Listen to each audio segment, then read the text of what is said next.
महाराष्ट्र शासनाच्या मृद आणि जलसंधारण विभागाअंतर्गत महा वॉकथॉन अर्थात सेव्ह वॉटर सेव्ह सॉइल आणि सिक्युअर फ्रीडम नावाची घोषणा देत या ठिकाणी हा आठवडा साजरा केला जातो। नेमका हा आठवडा काय आहे या संदर्भात आपल्यासोबत नांदेड जिल्ह्याचे मृद आणि जलसंधारण विभागाचे अधिकारी कांबळे सर आपल्यासोबत आहेत। सर काय सांगणार? महावॉकथॉन अंतर्गत हा आठवडा साजरा करण्यात येतोय। शासनाचा नेमका काय उपक्रम आहे? नमस्कार. महाराष्ट्र शासन मृद व जलसंधारण विभागामार्फत जलसंवर्धनाच्या संरक्षणासाठी हा वॉकथॉन आपण आयोजित केलेला आहे। 21 ऑगस्ट रोजी हा वॉकथॉन आहे। आपण स्टेडियमपासनं जवळपास 3 किलोमीटर चालत जाऊन परत स्टेडियमवर येणार आहोत। त्या ठिकाणी जे नांदेड जिल्ह्यातली सर्व जनतेने सहभागी व्हावं असे आम्ही आवाहन करतो। तसेच यासाठी या सप्ताहामध्ये 15 ते 30 वयोगटातील विद्यार्थ्यांसाठी आपण रील बनवण्याचा एक QR कोड दिलेला आहे।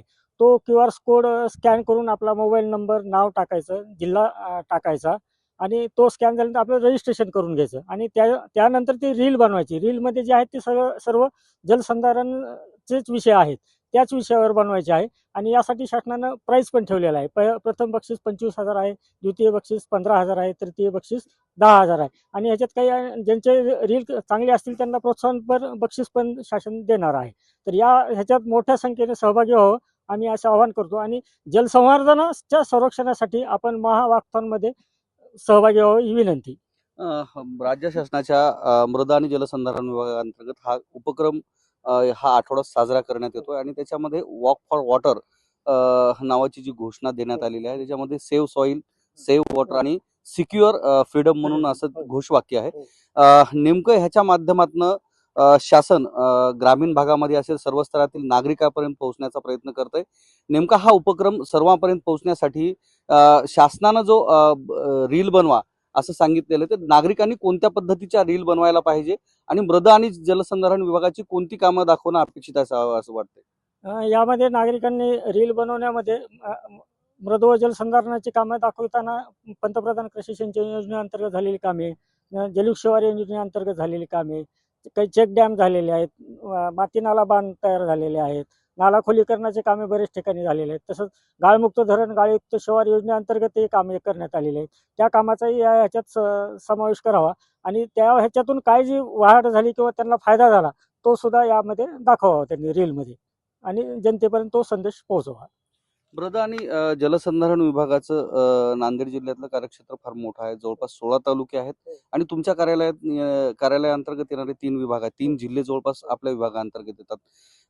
आता ऑगस्ट महिना चालू आहे। जवळपास जी याची तूट आहे, पर्जन्याची तूट ही जवळपास 66% पर्जन्य तूट आहे आणि या अशा कालावधीमध्ये कोणत्या पद्धतीनं जमीन वाचवता येईल, पाणी वाचवता येईल आणि वृक्षांचं संवर्धन करता येईल, तुम्हाला काय वाटतंय? आणि नागरिकांनी आणि विशेषतः शेतकऱ्यांनी कोणती खबरदारी घेणं गरजेचं आहे? यामध्ये आम्ही जे अल्निनोचा आपल्याला फटका बसत आहे त्यामध्ये आम्ही मॅक्झिमम जे आहेत आमचे बंधारे दुरुस्त करून किंवा वेळेपूर्वीच त्या बंधाऱ्यामध्ये पाणीसाठा निर्माण करणार आहोत। 15 सप्टेंबरपूर्वी आम्ही सर्व जिल्ह्यात जे काही कोप बंधारे आहेत किंवा आमचे सिमेंट बंधारे आहेत त्यामध्ये पाणीसाठा निर्माण करून पुढील ह्याच्यासाठी पाणी वाचवणार आहोत आणि त्याचा फायदा पुढील म्हणजे पाणी टंचाई कमी करणे किंवा पिकासाठी याच्यासाठी उपयोग होईल त्याच्या ह्याला। वॉटर हार्वेस्टिंगचा विषय हे सगळ्या कार्यालयात असणं अपेक्षित आहे। मात्र शासकीय कार्यालयामध्ये वॉटर हार्वेस्टिंग सिस्टीम ही बहुतांश ठिकाणी बंदच आहे।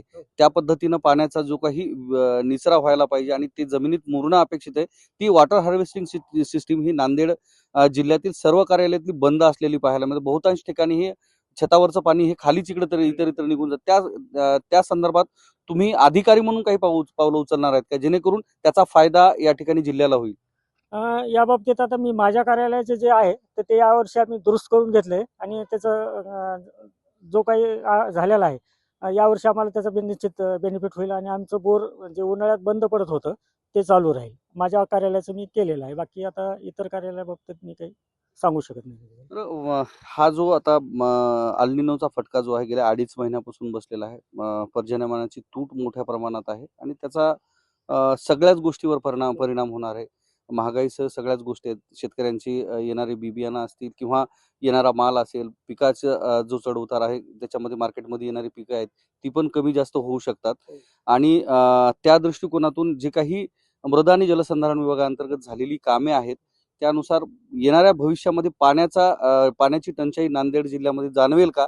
काय वाटते? त्या दृष्टिकोनातून कुठं-कुठं म्हणजे पाणी व्यवस्थापनासंदर्भात कामं झालेली आहेत? यामध्ये आम्ही नांदेड जिल्ह्यात मुख्यत्वे 361 किलोमीटर नाला खोलीकरणाचं काम केलेलं आहे. त्यामधनं जवळपास आम्ही 47 लक्ष घनमीटर गाळ काढलेला आहे. तसंच गाळमुक्त धरण गाळयुक्त शिवार योजनेमधनं आम्ही 4.5 लाख घनमीटर गाळ काढलेला आहे. त्यामुळे यावर्षी जे काही तूट भासत होती, तर हे आपल्याला भरून निघेल तूट आणि पाणीसाठा बऱ्याच ठिकाणी होईल नाला खोलीकरण केलेल्या ठिकाणी आणि त्याचा बेनिफिट निश्चित म्हणजे ग्रामीण भागाला होत आहे. आता 2.5 महिन्याचा कालावधी लोटलाय. 34% फक्त पाऊस झालेला हो. आहे आणि त्या ह्याच्यामध्ये जमिनीमध्ये कितपत पाणी मुरलेलं आहे आणि किती जो जलसंचय झालेला असं आपल्याला वाटतंय? नाही याबाबत आता जे ह्यांचा भूजल सर्वेक्षण विभाग आहे, तो सप्टेंबरमध्ये सर्व्हे करतो आणि त्यांच्याकडून माहिती घेतल्यानंतर आपल्याला कळेल की किती पाणी उपलब्ध म्हणजे पाणी पातळीत वाढ झाली किंवा घट झाली. तो आता अहवाल देतील त्यांनी आपल्याला. महावॉकथॉनमध्ये नेमका हा जो उपक्रम आहे, महावॉकथॉनमध्ये ही जे आठवडा आहे, तो कोणत्या पद्धतीने साजरा केला जाणार आहे? यामध्ये आम्ही आता आपल्या नांदेड जिल्ह्यामध्ये 1971 सूक्ष्म पाणलोट आहेत.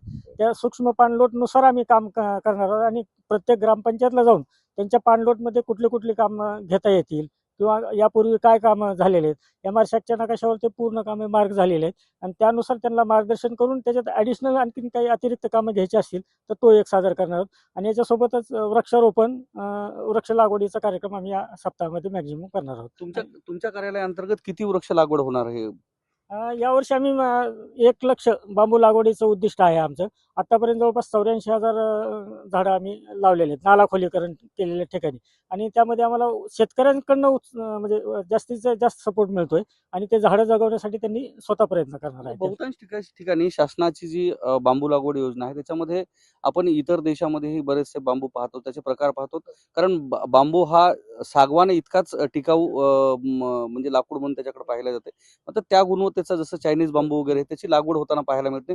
साधे बांबू जे की 10-5 वर्षामध्ये ते वाळून त्याचा उपयोग त्या पद्धतीनं होत नाही. फक्त एक आपण जे सरपण म्हणतो त्या पद्धतीनं त्याचा उपयोग केला जातो. मात्र शेतकऱ्यांना उद्योगासह इतर गोष्टींनाही चालना मिळावी या दृष्टिकोनातून तशी गुणवत्ता पूर्ण अशी वृक्ष म्हणजे बांबू वृक्ष लावण्यात येणार आहेत का? होय, त्याचप्रमाणे आहेत. आता आम्ही जे बांबू लागवडीचे ज्यांच्या मार्गदर्शनाखाली आमचं काम चालू आहे, माझ्यासोबत आहेत. ते आपल्याला त्याबद्दल सांगतील. बांबू लागवडीचा जो उपक्रम आहे शासनाअंतर्गत हातात घेण्यात आला. मृदा आणि जलसंधारण विभागाअंतर्गत कांबळे साहेब यांनी सांगितल्याप्रमाणे जवळपास 1 लक्ष हे बांबू वृक्ष हे लावण्यात येणार आहेत आणि त्या संदर्भात जे इतर अधिकारी सोबत आहेत जे काम करणार आहेत, काय सांगणार? कोणत्या बांबूंची लागवड करण्यात येणार आहे? जवळपास 1 लक्ष बांबू लागवडीचं उद्दिष्ट ठेवण्यात आलेलं आहे आणि हा उपक्रम तालुक्यातील किती ठिकाणी तुम्ही राबवणार आहे? बांबू लागवडी हा उपक्रम नांदेड जिल्ह्यातील 16 तालुक्यात राबवत आहोत आपण. नाला रुंदीकरण खोलीकरणाच्या दुतर्फा बांधावर आपण लागवड करत आहोत. यासाठी आपण डेंड्रोक्लामस स्टिक्टस अजून बांबूसा टुलडा या प्रजातीची निवड केलेली आहे. या दोन्ही प्रजातीमध्ये डेंड्रोक्लामस हे स्टिक्टस नावाची जी प्रजात आहे ती पूर्णपणे भरीव आहे, कमी पाण्यावर येणारी आणि टिकून राहणारी प्रजात आहे. आणि बांबूसा टुलडा नावाची प्रजात आहे ती औद्योगिकदृष्ट्या व्यावसायिकदृष्ट्या पोल विक्रीला येणारी प्रजात आहे. दोन्ही प्रजातीची निवड करून आपण दुतर्फा बांबू लागवड आपण या क्षेत्रावर करायचं ठरवलं. आतापर्यंत 84,000 बांबू लागवड आपण पूर्णपणे क्षेत्रावर करून घेतलेलं आहोत. निश्चितच राज्य शासनाच्या मृदा आणि जलसंधारण विभागाअंतर्गत महा वॉकथॉन नावाचा हा उपक्रम हा आठवडा साजरा करण्यात येतोय. ज्यामध्ये सेव्ह सॉईल, सेव्ह वॉटर आणि सेव्ह युअर फ्रीडम नावाची घोषणा देण्यात आली आहे आणि त्या अंतर्गत राज्यभरातील मृदा आणि जलसंधारण विभाग हा पुढे सरसावत हा उपक्रम साजरा करताना पाहायला मिळतोय. कॅमेरामन सुधाकर सह मी Dhananjay Solanke, Times Now Marathi, Nanded. Visuals घे. तुमच्या इतका पगार मला मिळाला असता मी लय ओरडला असतो. Save water, save soil, and secure tomorrow. आणखी द्या. Save water, save soil, secure tomorrow. द्या. Save soil and secure tomorrow. Save water, save soil and secure tomorrow. आम्ही खाजगी क्षेत्रात असून आमचा आवाज इतका तडका बघतो, मग शासकीय क्षेत्रात असून पगार चांगला